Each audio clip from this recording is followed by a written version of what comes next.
सिवान शहर की जब बात आती है तो सिवान एक तरह से बीच में है छपरा और गोपालगंज के। और आज सिवान की स्थिति शिक्षा में बढ़ते जा रही है, बहुत अच्छा क्वालिटी यहाँ पे मिल रहा है। और जब हम अक्सर बच्चों के बीच जाते हैं, शिक्षकों के बीच जाते हैं, तो ज़्यादातर गोपालगंज के खासकर बच्चे और टीचर्स यहाँ पर पलायन कर चुके हैं। और इसका कारण सबसे बड़ा है कि यहाँ पर टीचर्स लोग और बच्चों के अंदर मतलब ऐसा मतलब एक रुचि सी रहती है कि हमको कुछ करना है, कुछ आगे बढ़ना है। और गोपालगंज थोड़ा सा हो जाता है, मतलब वहाँ कुछ लोग वैसा माहौल बना दिए हैं कि शिक्षा विभाग को थोड़ा सा वहाँ स्ट्रगल ज़्यादा करना पड़ता है। तो यहाँ पर आज एक विशेष अतिथि से मिलने वाले हैं और मुख्य रूप से हम एजुकेशन सिस्टम पे बात करेंगे और एजुकेशन किस कदर धीरे धीरे बढ़ रहा है और सरकार का इस पर क्या ध्यान है, जो कि हमने कोरोना में देखा कि सबसे ज़्यादा अगर कोई विभाग प्रभावित हुआ है तो वो शिक्षा विभाग है। और सबसे ज़्यादा कोई अगर संस्था या कोई विभाग अगर बंद था कोरोना में तो वो शिक्षा विभाग था।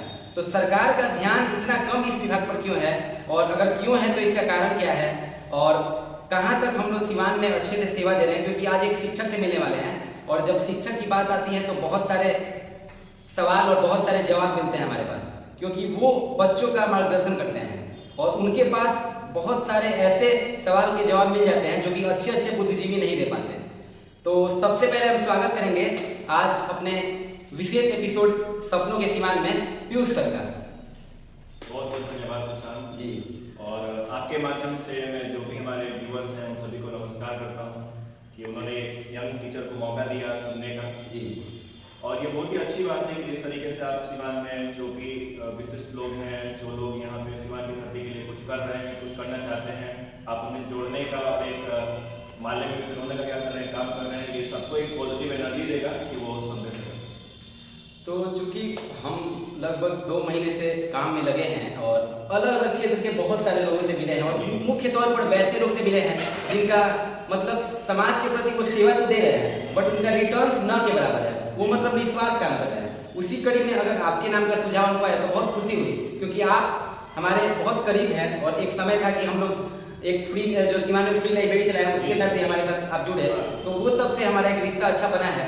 तो हम चाहेंगे कि सिवान की जो शिक्षा व्यवस्था है और जो यहाँ के शिक्षक और बच्चों और स्कूल्स में जो एक कभी कभी गड़बड़ी हो जाती है, कभी तालमेल नहीं बैठ पाता है, तो उसके बारे में आप क्या कहना चाहेंगे?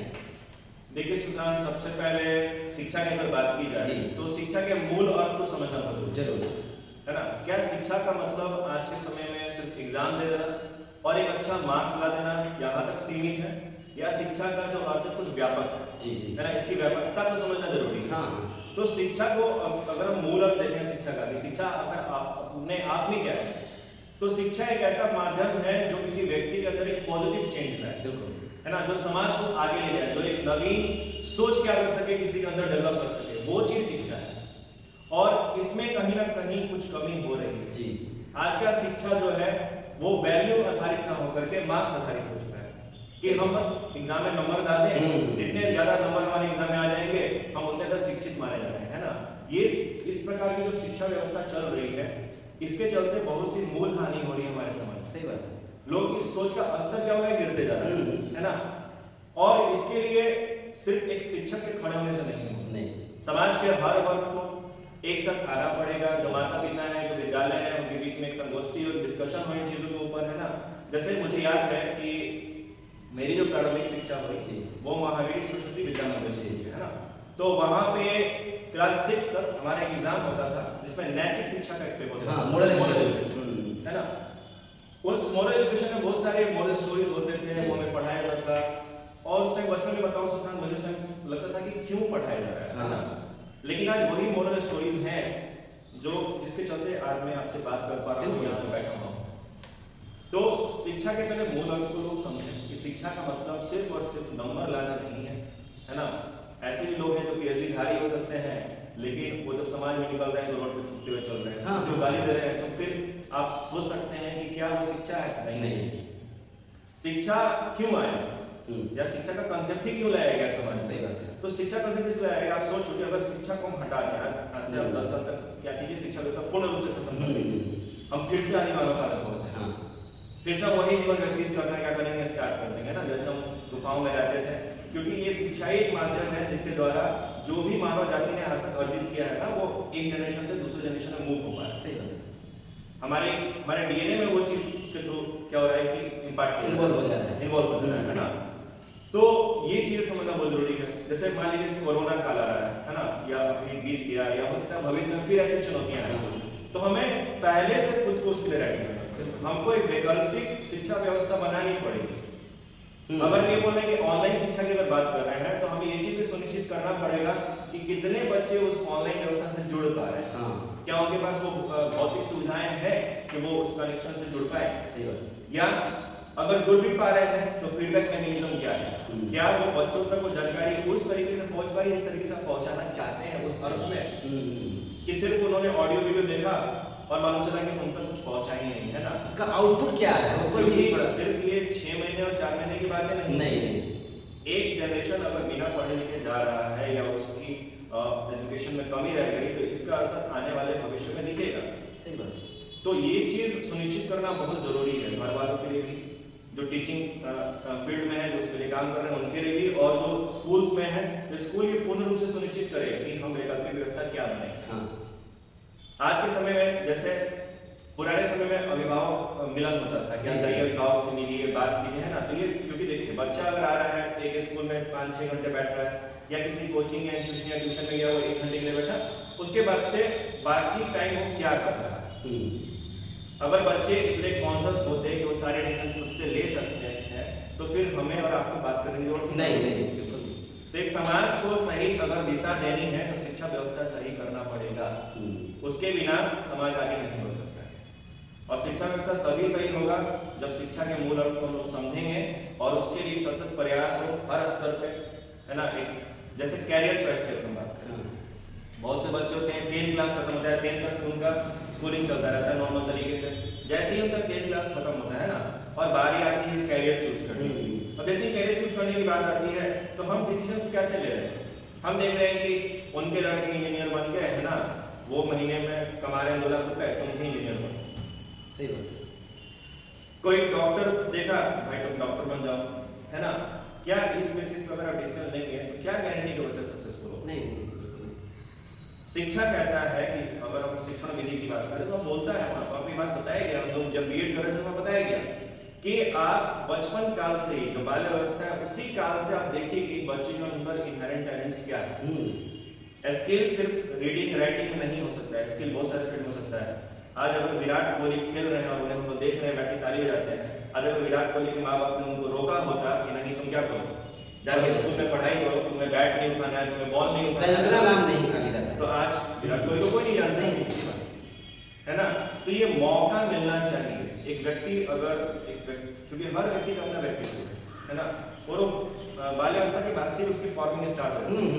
हमें ऑब्जर्विंग नेचर लाना पड़ेगा अपने अंदर, ऑब्जर्व करने का कि एक बच्चे के अंदर क्या चल रहा है। जैसे अगर मान लीजिए कोई बच्चा है जिसे बहुत ज़्यादा क्रिएटिविटी में इंटरेस्ट है, बहुत ज़्यादा वो साइंस टेक्नोलॉजीज की बात करता है, वो स्पेस की बातें कर रहा है, उसका इंटरेस्ट है कि अच्छा मूवमेंट कैसे हो रहा है इलेक्ट्रिसिटी के, that means he has interest in the science field.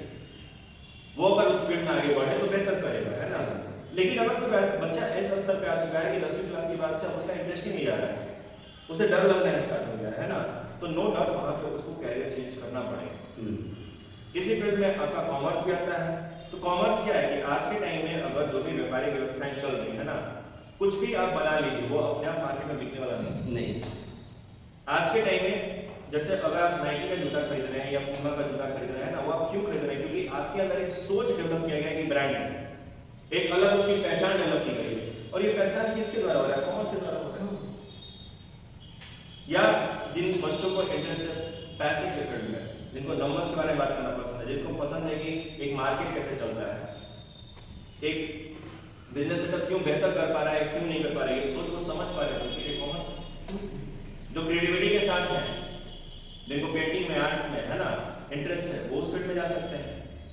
आज एक आर्ट्स से ही पढ़ा हुआ विद्यार्थी जब डीएम बनता है तो देश के प्रशासनिक व्यवस्था को चला रहा है ना, कि नहीं चला रहा है, नहीं चला रहा है ना, वो उसको रन कर रहा है। तो जरूरत तो सबकी, लेकिन आपको बहुत ये चीज समझना जरूरी है कि जो भी उसके अंदर स्किल है वो उसके कैरियर को मैच करे, तब वो कुछ दे पाएगा, खुद को भी, अपने परिवार को भी और समाज को कुछ बेहतर कर पाएगा। और जब वो धरती छोड़ के जाएगा तो कुछ होगा ऐसा जो उसके लिए प्राउड का बात रहेगा कि हाँ मैं ऐसा उसके ना रहने पर भी उसकी बात होगी। जी हाँ, जी। देशभक्ति का जज्बा ही नहीं हो, आप आर्मी में चले जाइए नहीं। तो क्या आप वहाँ पे काम कर पाएंगे? कुछ नहीं कर पाएंगे, है ना। तो वो जज्बा, वो एनर्जी होना जरूरी है और उस एनर्जी का सही मेल होना जरूरी है। ये चीज बहुत जरूरी है शिक्षा व्यवस्था के अंदर। तो ये छोटी छोटी चीजें हैं लेकिन इसका असर बहुत व्यापक है, तो इसको समझना जरूरी है। ये प्रश्न सर आता है जब भी हम जैसे आजकल ब्रांडिंग और एडवर्टाइजमेंट में सब कुछ चल रहा है, हम स्कूल्स को देखते हैं कि वो लिखते हैं कि एसी फैसिलिटी, ये फैसिलिटी, लैब वगैरह। हमको आज के समय में ऐसा लग रहा है कि जरूरत है कि वो ये भी फैसिलिटी लिखें कि ऑनलाइन ऑफलाइन दोनों मोड में यहाँ पे सब कुछ होता है। क्योंकि जैसे कोरोना महामारी आया तो एक सबक देकर गया है कि आप एक वैकल्पिक ऑप्शन रखे रहिए अपने पास, नहीं तो काम नहीं चलेगा। और एक समय में हम देखा करते थे कि बहुत सारे मोरल वैल्यूज, चाहे वो डीएवी में भी आप जाए तो वहाँ भी एक मोरल एजुकेशन का एक वहाँ भी चलता है रहना एग्रोपैथिक करके। तो ये सब चीज जो शुरू में था उसका वैल्यू हो सकता है स्कूल टाइम में हम लोग लगा कि बस ये इसमें पास होने के लिए बस हम कर लें, बस उसको रट लें। लेकिन अभी जब हम लाइफ में एक एक करके आगे बढ़ रहे हैं तब पता चला उसका असली वैल्यू। इसी क्रम में सर अक्सर चूंकि हमारा जो समाज है उसमें बहुत गलत लोग भी हैं, बहुत सही लोग भी हैं। कुछ लोग ऐसा सोचते हैं क्योंकि आप एक लगभग 5 साल से ज़्यादा से आप कॉमर्स के अच्छे टीचर हैं सीमान में, इंग्लिश मीडियम में, मतलब अगर बेस्ट टीचर, क्योंकि टॉपर फैक्ट्री नाम केवल नाम नहीं है, ये टॉपर्स पहले दिया है उसके बाद नाम जुड़ा है। वो नाम आपने सोचा है जब आपने रिजल्ट दिया उसके बाद? नाम के बीच में स्टोरी हाँ है, वो जरूर बताइए। देखिए बहुत से लोगों का ये सवाल आया कि आपने क्या अजीब सा नाम रख दिया है, टॉपर्स फैक्ट्री, है ना। ये कोचिंग का नाम है, फैक्ट्री क्या होता है, टॉपर से लोग खाली पढ़ता है ना। तो देखिए आज मैं आपके चैनल के माध्यम से ये सोच थोड़ा बताना चाहता हूँ। सोच ये नहीं थी, सोच ये था क्योंकि मैं खुद एक एवरेज स्टूडेंट था क्लास 10 में, है ना। 10 क्लास में मेरे 74% मार्क्स आए थे जो कि एक एवरेज स्टूडेंट का स्कोर करता है। उसके बाद से मुझे मौका मिला केंद्रीय विद्यालय में जाने का, है ना। वहाँ मैंने विधिवत तरीके से पढ़ाई स्टार्ट की। उसके साथ ही साथ जो भी रिस्पॉन्सिबिलिटीज मुझे स्कूल में मिले, क्या वो जैसे मैं अपने स्कूल के हाउस कैप्टन था, अपार्ट फ्रॉम दिस जो भी कल्चर एक्टिविटी थे, कल्चर कोऑर्डिनेटर था अपने स्कूल का, है ना। ये मौका मुझे मिला और काम करने का मौका मिला, साथ ही साथ सीखने का मौका मिला, है ना। और वो 2 साल मेरे लाइफ का ट्रांजिशन फेज रहा, मतलब ड्रामेटिक चेंज आया। एग्जैक्टली, कंप्लीट ट्रांजिशन फेज, है ना। वो टाइम जो था वो डैम पैशनेट आप टाइम कह सकते हैं। और इसका रिजल्ट ये निकल के आया कि जब 12th बोर्ड के रिजल्ट आए, मैं स्कूल का टॉपर बना। कोच होते कि मेरे 91% मार्क्स गए, ओवरऑल मेरे 88% मार्क्स आए ना। That was most surprising moment for me that time. तो वो जब मेरे और इसके पीछे और स्टोरी ये है कि मैं टॉपर बना कैसे। तो मैं जब क्लास 12 में था उस टाइम होम ट्यूशन पढ़ाने जाता था। ये जो जर्नी है टीचिंग में आने की वहीं से स्टार्ट हुई, है ना। वो तो मतलब ऐसे ही हो गया था क्योंकि दीदी की फ्रेंड थे, उनके घर में 2 बच्चे थे क्लास 6 के और 8 के। तो उन्होंने ऐसे ही बोला कि तुम्हारे पास टाइम हो तो आ जाया करो, है ना। तो पहले तो मैंने सोचा कौन पढ़ने जाता है, जो हमारी नॉर्मल सोच होती है, टीचर उधर कौन बनता है ना। फिर मैंने बोला चलो जा सकते हैं, ट्राई कर सकते हैं। मैं गया, वहाँ जाने में मुझे फायदा क्या हुआ, जैसे मुझे मैथ्स में डर लगता था, मैथमेटिक मेरा वीक था। तो जब उन बच्चों को मैंने पढ़ाना स्टार्ट किया, क्लास 7 का मैथ्स आया, है ना, मैं उनको पढ़ाने के लिए पढ़ता था। इससे धीरे धीरे मेरा मैथ्स हो गया। इंग्लिश जो था एक सब्जेक्ट हमारे घर बचपन से बना था ना कि how tough is English, how can you speak English, ये सब चीज रहता है। कैसे so many issues about English. मेरे साथ वो चीजें थी, इंग्लिश फोबिया। लेकिन अब आपको अगर किसी को पढ़ाना है तो आपको तो रेडी रहना है। पहले आपको पढ़ के जाना। तो मैं पहले पढ़ता था, प्रिपेयर करता था, then I go and teach. So ये चीजें क्या हुई ना कि इससे मेरा इंग्लिश कॉम्प्रिहेंशन अच्छा हो गया, इधर मैथमेटिक्स अच्छा हो गया। इसका बैक बेनिफिट मुझे अपने पढ़ाई में मिला क्योंकि अब अगर मुझे कोई कंटेंट कवर करने में अगर पहले 2 घंटे लगते थे तो अब मेरे लिए वो आधा घंटा 40 मिनट में कवर हो जाता। ये चीज मैंने करा दिया कि मुझे कैसे पढ़ना है। मैं कोई कोचिंग नहीं गया, कोई ट्यूशंस नहीं गया पूरे एंटायर 10 के बाद से आज तक। लेकिन वो जो मैं 2 साल पढ़ाने गया क्लास 11th और 12th में, उस 2 सालों में मेरे जीवन को बदल के रख दिया। तो टीचिंग मेरे साथ साथ चलता रहा। यहाँ से दिल्ली गए, दिल्ली में भी यहाँ से जब दिल्ली यूनिवर्सिटी में वहाँ पे गए, दिल्ली यूनिवर्सिटी में जो कॉलेज था, जो टीचर्स थे, वहाँ मिलने से उन लोगों से नई सोच मिली। क्योंकि हमारे जो टीचर्स भी थे वो कोई कभी शिकागो में जाते थे किसी कॉन्फ्रेंस के लिए, कभी फॉरेन में कॉन्फ्रेंस होते रहते थे। तो उन लोगों से एक नई सोच मिलना स्टार्ट, जो यहाँ पे नहीं मिल पाता था अनफॉर्चुनेटली। उसके साथ साथ टीचिंग चलता रहा, मतलब मैं वहाँ पर भी मतलब 12 से ही रेगुलर आपको मैं टीचिंग 12 के बाद से, क्योंकि टीचिंग एक अच्छा सोर्स ऑफ इनकम भी हो जाता था, है ना, अपार्ट फ्रॉम कि आप किसी को कुछ दे रहे हैं, एक सोर्स ऑफ इनकम भी, और आप कुछ बेहतर किसी की लाइफ में कर भी पा रहे हैं, है ना। तो टीचिंग कंटिन्यू चलता रहा। ग्रेजुएशन खत्म हुआ, ग्रेजुएशन खत्म होने के बाद फिर अब जैसे, क्योंकि मेरी जो पारिवारिक पृष्ठभूमि है तो इकोनॉमिकली कोई बिग फैमिली थी नहीं, पिताजी मेरे बैंक मैनेजर थे, है ना, तो सबका रहता है कि बेटा अफसर बने, चाहिए से हो, मेरे परिवार में कुछ ऐसा ही था। तो कुछ सर्टेन टाइम के लिए बैंकिंग के लिए मैंने प्रिपेयर किया, ठीक। उसके बाद से फिर मन में आई नहीं, ये मैं वो नहीं कर रहा हूँ जो मैं करना चाहता, ये मुझको कराया है। हाँ, अगर मैं कल को ऑफिसर बन भी जाता हूँ, बैंक में बैठ भी जाता हूँ, तो मुझे वो सिस्टम में बैठ के काम करना पसंद नहीं है। मुझे बच्चे पसंद है, मुझे उनके साथ इंटरेक्शन पसंद है, उनकी क्यूरियोसिटी के साथ डील करना पसंद है, उनसे बातें करना पसंद है, उनके अगर वो प्रॉब्लम है उस प्रॉब्लम को हैंडल करना पसंद है। मुझे वो चीज़ें पसंद है, मैं वो करना चाहता हूँ। तो 16-17 के दौरान ये चीज़ होती नहीं है। 17 के बाद मैं फिर वापस सिवान आया।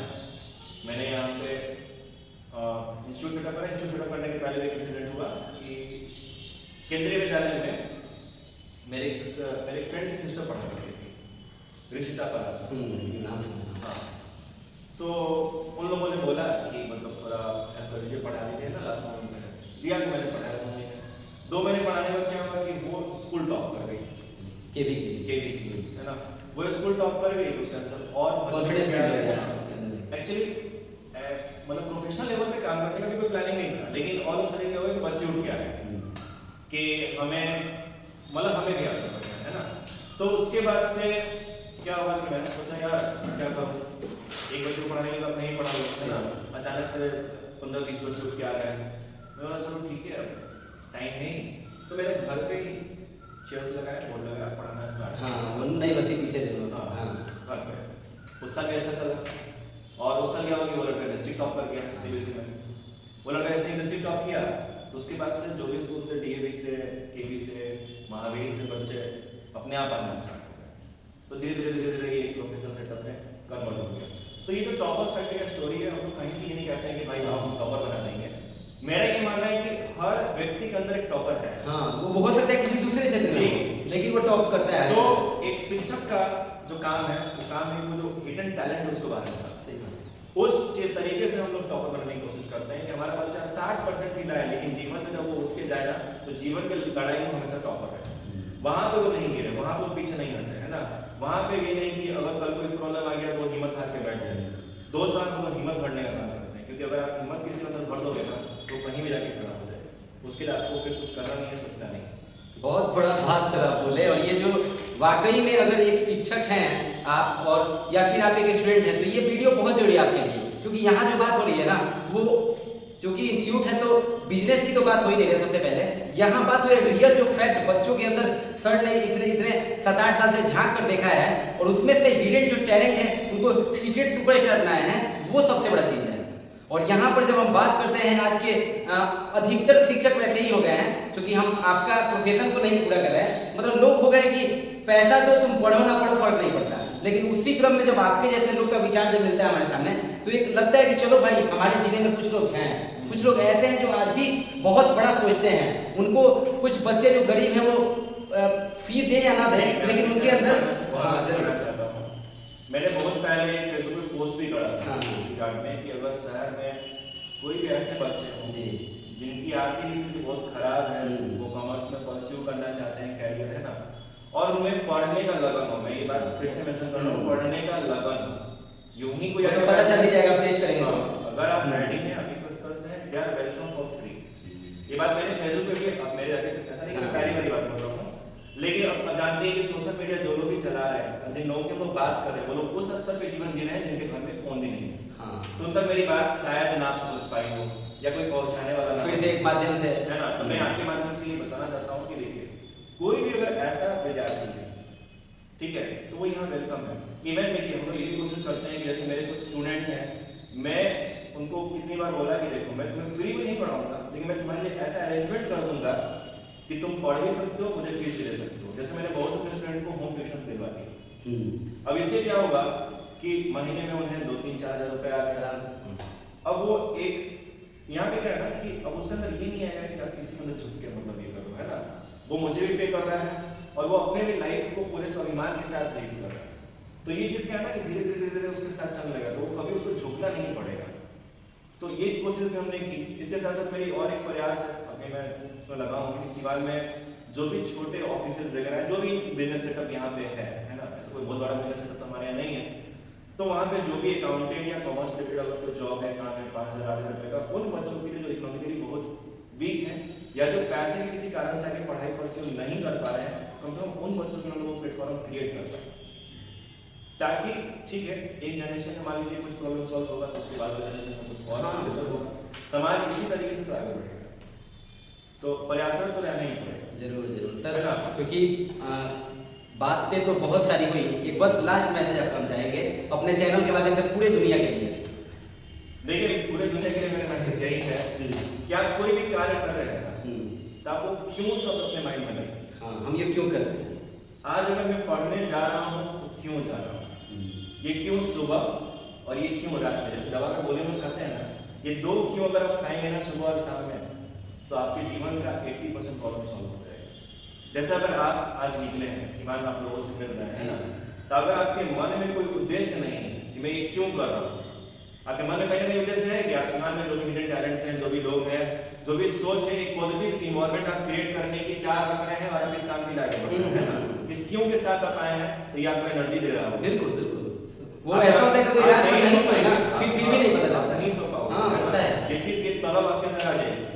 तो ये क्यों बहुत जरूरी है। अगर आप जीवन में सक्सेसफुल होना चाहते हैं, आपके पास ये क्यों होना चाहिए कि आप कोई भी कार्य क्यों कर रहे हैं, क्योंकि अगर वो क्यों नहीं है तो फिर आप जाकर के एक समय के बाद रुक जाएंगे। बहुत बहुत धन्यवाद सर। बहुत बहुत धन्यवाद सर आपका। विशेष तौर पर हमने बहुत शिक्षकों से मिला है और मैं तुलना नहीं कर रहा हूँ, मैं क्वालिटी और जो बच्चों के लिए डेडिकेशन जो यहाँ मैंने देखा ना, वो कहीं नहीं देखा हूँ। और शायद ये एक वीडियो जो है ये बहुत दिन तक चलने वाला है, क्योंकि जो बच्चे हैं ना अभी कहीं ना कहीं टीचर और बच्चों का रिलेशन थोड़ा सा गड़बड़ लोग कर दिए मार्केट में, और वो बस पैसा लेना और तुम क्लास रहो ना हो, तुम्हारे गार्जियन को ये बात मालूम है कि तुम आ नहीं रहे हो, तुम कहीं पार्क में बैठो या कहीं तुम रेस्टोरेंट में बैठो, ये सब चीज़ अगर कोई टीचर अगर ये मतलब उनको फोकस करे कितने बच्चे आए हैं और उनको अपने मतलब भाई और अपने लड़का जैसा ट्रीट करे, ये बहुत बड़ी बात है। मेरा एक और अनुरोध है, मेरा एक अनुरोध है अभिभावकों से कि आप कहीं में अगर बच्चे को भेज रहे हैं पढ़ने के लिए ना, आप फीडबैक जरूर दें। हाँ, और आपके पास देखिए आपका अगर जीवन में कोई सबसे बड़ा संपत्ति आपके बच्चे ही होंगे, है ना, तो आप कम से कम महीने में एक बार ही मिल लीजिए, लेकिन उस कोचिंग में जरूर जाइए, उस टीचर से जरूर मिलिए जहाँ आपको बच्चा पढ़ रहा है। इससे ना एक बच्चे के अंदर भी एक डर पैदा कह लीजिए या एक सोच पैदा कह लीजिए कि उसको रहेगा कि हाँ मेरे माँ बाप कॉन्टेक्ट में है, मेरा इंफॉर्मेशन घर तक पहुंच सकता है ना। तो ये मेरा एक अनुरोध होगा सारे अभिभावकों से, वो कम से कम महीने में एक बार ही फोन पे बात कर ले या जाकर के पर्सनली मिल लें, तो ये उनके बच्चे के जीवन को बहुत और बेहतर बनाएगा। ये मेरे हिसाब से दो काम करेगा। पहला काम तो टीचर और गार्जियन का बिल्डअप भी एक होगा, और दूसरा चीज की बच्चों को भी मालूम चले कि मेरे गार्जियन जहाँ उनको पैसा दे रहे हैं वो कॉन्शियस है इस चीज को लेकर। नहीं तो बहुत गार्जियन ऐसे हैं कि बस जाओ तुम फी दे दो, कुछ मतलब नहीं। अगर गार्जियन चाहें तो महीना में एक कॉल या फिर एक विजिट यहाँ करने में इतने तो ज्यादा वो मोदी जी तो है नहीं कि मतलब रैली करना है, देश संभालना है, सब कुछ करना है, समय आप चाहेंगे तो निकाल लेंगे। और इसी समय और यही सब बातों के साथ आज का ये सपनों का सिवान हम यही खत्म करेंगे, और एक बार फिर से हम बहुत बहुत धन्यवाद करेंगे पीयूष सर का। और ऐसे ही आप सेवा करते रहिए, और जैसे आप इंस्पिरेशन बन रहे हैं सिवान के लिए, वैसे आप एक और बहुत सारे बच्चे जो आपने बताया कि उनको भी पढ़ाने का माध्यम दे रहे हैं, तो उनको भी आप कहीं ना कहीं हम आत्मनिर्भर की बात करते हैं, हम सशक्त होने की बात करते हैं, तो उनको आप सशक्त करते जा रहे हैं। ये बहुत बड़ा बात है। तो बने रहिए हमारे साथ, ऐसे इसी प्रकार की वीडियो अगर आप आगे भी चाहते हैं तो हमें सुझाव दीजिए, हम उनसे जरूर मिलेंगे।